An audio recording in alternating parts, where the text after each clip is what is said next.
set is. Alright? Before that, let's have a game here. Okay, guys? So, game number 1. What are the 7 W of the W? Please answer within the next 5 seconds, okay? Alright, guys. So, the 7 W, that means the 7 wonders, and of the W, it's the world. So, what are the 7 wonders of the world? Alright? So, I have here Banawe Rice Terraces, which is located in Mountain Province in the Philippines. The next one is Niagara Falls, which is located in United States. I have here another, the Taj Mahal, which is in India. And Christ the Redeemer, located in Rio de Janeiro. And we have here the very famous Great Wall of China. So it is obvious that it is located in China, right? And another here, the Colosseum, which is located in Rome. And the last one is the Pyramid of Giza, which is located in Egypt. Alright? Alright, guys. So I have another second game here for us to enjoy while learning. Alright, so what are the 4 seasons in the year? Answer should be given within the next 5 seconds. Counting starts now. Alright. So the 4 seasons in a year, I have here summer, winter, autumn, and spring. Usually these seasons are from United States, Canada, UK, and other countries who are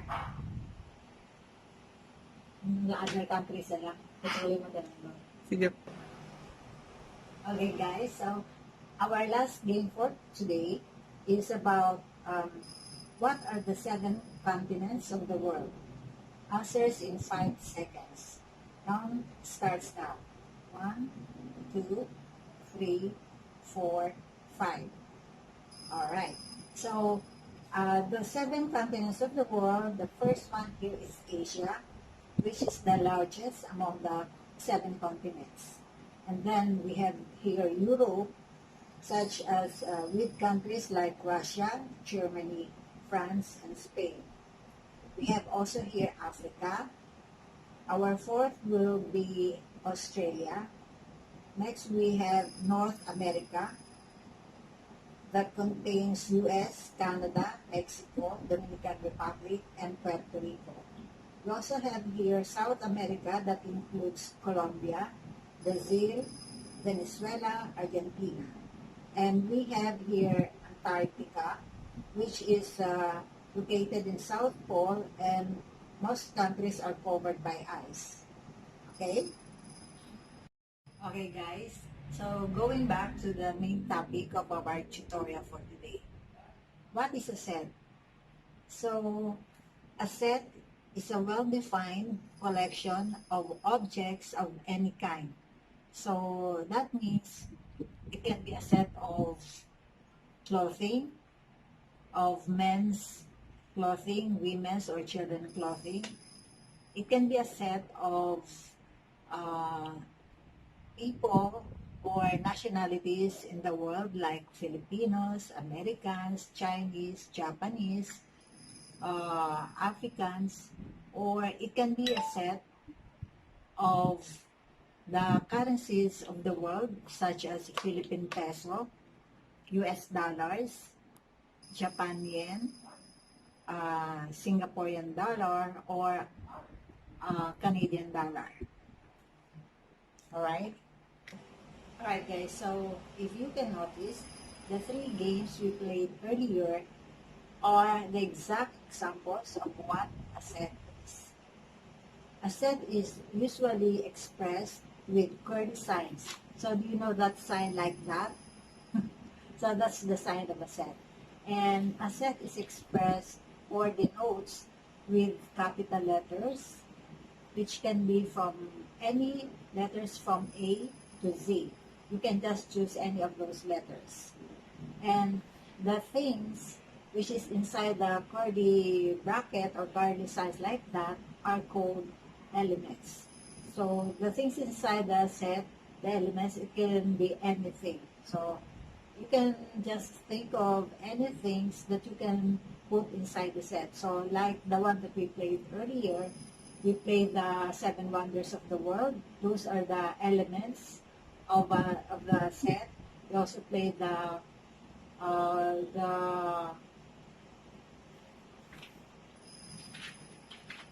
all right. So let me. So like we i-edit mo na lang kay Apo. The three games that we played earlier, the seven wonders of the world, so the Banawe Rice Terraces, the Niagara Falls, the other five wonders of the world, those are the elements inside the set. And you can just name the set of uh, wonders of the world as set A or whatever capital letters that you want to name that particular set. And also, if you can remember, we played the seasons of the year. That those are the things inside the set, and you can name that set letter B. And the last game that we played earlier, the seven continents of the world, the Asia, Africa, North America, those are the things inside the set, and you can name that set letter C. All right? Okay, guys. So, to recall our lessons about the set, we will have a short quiz just to make sure your full understanding of what a set is. We will have here three questions, and answers should be given 5 seconds for each question. Okay? So, number one, what do you call a collection of objects of any kind? 1, 2, 3, 4, 5. It a set is a collection of objects of any kind. Number two, how is set expressed? 1, 2, 3, 4, 5. A set is usually expressed with two curly brackets like this, or it's like this. So it should be double curly brackets. Okay? And the last question is, how do you usually name a set?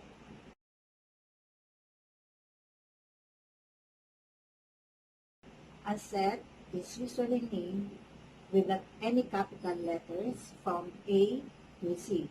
It can be any letter like A, B, C, or Z. Alright?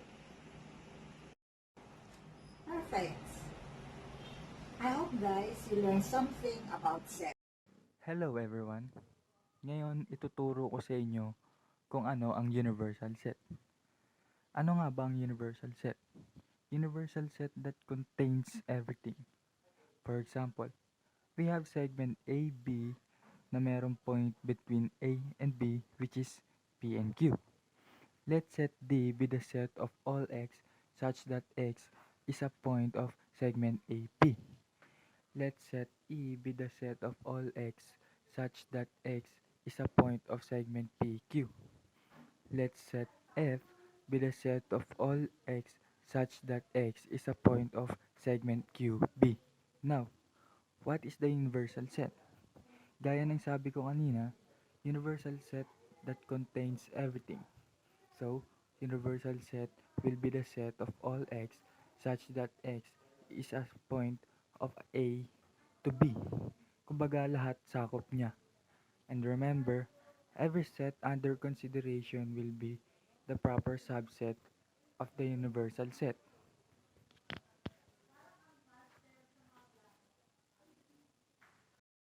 Notation. Sa notation naman meron tayong ginagamit na symbols. Itong mga symbols na to abbreviation sa is an element of, and pwede rin siya maging is not an element of by putting a slash doon sa symbol nating parang letter E. Now, paano natin gagamitin tong notation na ito? So, for example, we need to determine whether the statement is true or false. Sa statement number 1, meron tayong R is an element of the set A, B, C to Z. So, alam naman natin yung R na yun ay kabilang siya sa set na yun. Therefore, it is true. Next, 7 is not an element of the set 1, 2, 3, and 4. True statement din siya kasi yung 7 ay hindi naman talaga kabilang doon sa set na 1, 2, 3, and 4.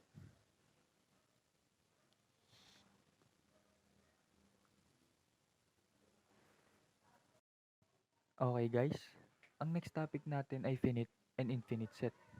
Finite means may katapusan, infinite means walang katapusan. Example ng infinite ay para ka lang nagbibilang ng whole numbers na walang katapusan. Or pag may nakita kayong tatlong tuldok na nakikita nyo sa screen nyo ngayon, ibig sabihin yan, walang katapusan. Example naman ng finite, if you count the colors of rainbow, which is 7, mabibilang mo siya. May katapusan. Next naman natin ay yung roster method. Ginagamit natin ito para i-list natin yung bawat element doon sa ating set. And sa bawat set, gumagamit tayo ng capital letters, curly braces, na kung saan dito natin i-enclose yung mga elements ng bawat set. At separated siya as commas. So, ito ang standard form kung paano natin gawin yung roster na tinatawag.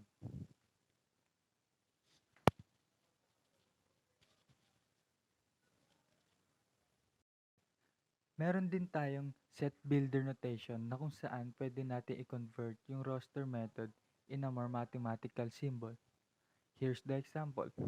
Set S is the set of all element such that, so ito yung ating set builder notation na tinatawag, and each symbols na nakikita nyo is represented by abbreviation.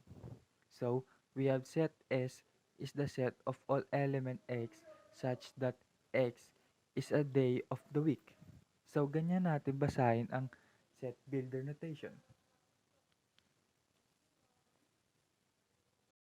Next naman natin ay yung set equality. It states that the two given sets are exactly the same. For example, sa set A meron tayong A, B, C, D. Sa set B naman meron tayong A, B, D, C. Set equality siya, magkaiba lang yung ayos niya, pero pareho lang siya ng letters. Okay, next example, sa set A meron tayong 1, 2, 3, 3. And sa set B naman meron tayong 1, 2, 3, 4. Hindi siya set equality kasi may isang magkaiba sa kanilang numbers.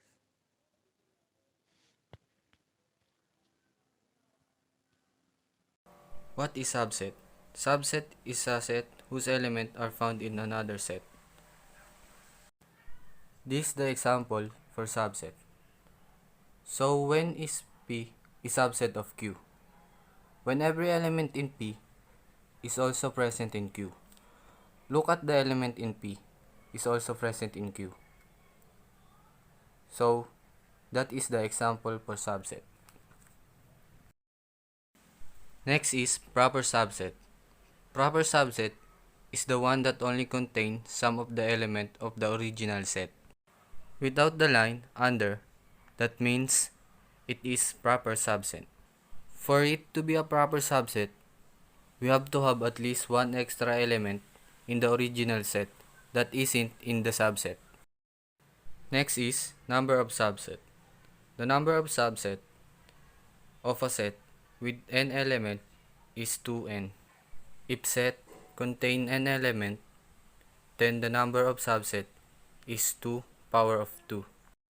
Last is number of proper subset. The number of proper subset of a set with n element is 2n minus 1. Why we subtract 1 is because we can include the a itself among the proper subset. In other words, it's all subset except the set A itself. Then if A has 2 elements, then it has 2 power of 2 minus 1 equals to 4. Then you need to subtract the answer in 1. So you will get the final answer. Venn diagram. It is a way of visually representing sets of items or numbers by using their logically relationships to decide how they should be grouped together. This is an example of a Venn diagram. The algebra of sets. Set union. The union denoted by U of a collection of sets is the set of all elements in the collection. It is one of the fundamental operations through which sets can be combined and related to each other. The union of two sets A and B is the set elements which are in A, in B, or in both A and B in symbols. For example, if A equals to 1, 3, 5, 7, and B equals to 1, 2, 4, 6, then A union B is equals to 1, 2, 3, 4, 5, 6, 7. A more elaborate example is involving two infinite sets. Set intersection. The intersection of two sets A and B denoted by set A intersection of set B is the set containing all elements of A that also belong to B, or equivalently all elements of B that also belong to A. For example, set A is 1, 2, and 3, and set B is 2, 3, and 4. So if set A intersection of B equals 2 and 3. Also, one good example is set A equals 1, 2, and 3, and set B equals 4, 5, 6. A intersection of B equals 0. Set complement. The complement of a set A refers to element not in A. When all sets under consideration are considered to be subset of a given set universal, the absolute complement of A is the set of elements in U, but not in A. The relative complement of A with respect to a set B, also termed the difference of set A and B. Written B complement of A is the set of element in B but not in A. This is an example. To make it simple, the set of all elements in the universal set U which are not in a certain set. Example is, the universal set is 1, 2, 3, 4, 5, 6, 7, 8, 9, 10, and the set A is 1, 2, 3, 4, 5. Then, the complement of set A will be 6, 7, 8, 9, 10. Set difference. The difference of set B from set A, denoted by A difference of B, is the set of all the elements of set A that are not in set B. In mathematical term, examples of set difference. Set A is equals to 1, 2, and 3, and set B is equal to 4, 5, 6. To find the difference between the two sets, we will label it A and B, B and A. So, the solution is, the two sets are disjoint as they do not have any elements in common. A difference of B is equals to 1, 2, 3 equals A, and B difference of A is equals to 4, 5, 6 equals B. Symmetric difference. In mathematics, the symmetric difference, also known as the disjunctive union of two sets, is the sets of elements which are in either of the sets and not in their intersection. The symmetric difference of set A and B is commonly denoted by these three symbols: a triangle, a circle with a line, and a circle with a cross. This is the Venn diagram of a symmetric difference. Examples: set A is equals to 1, 2, 3, and 4, and set B is equal to 3, 4, 5, 6, 7. Therefore, the symmetric difference of A and B is equals to 1, 2, 5, 6, and so on for the examples. And that's it. Thank you for listening and watching our video. I hope you learned something today. Thank you.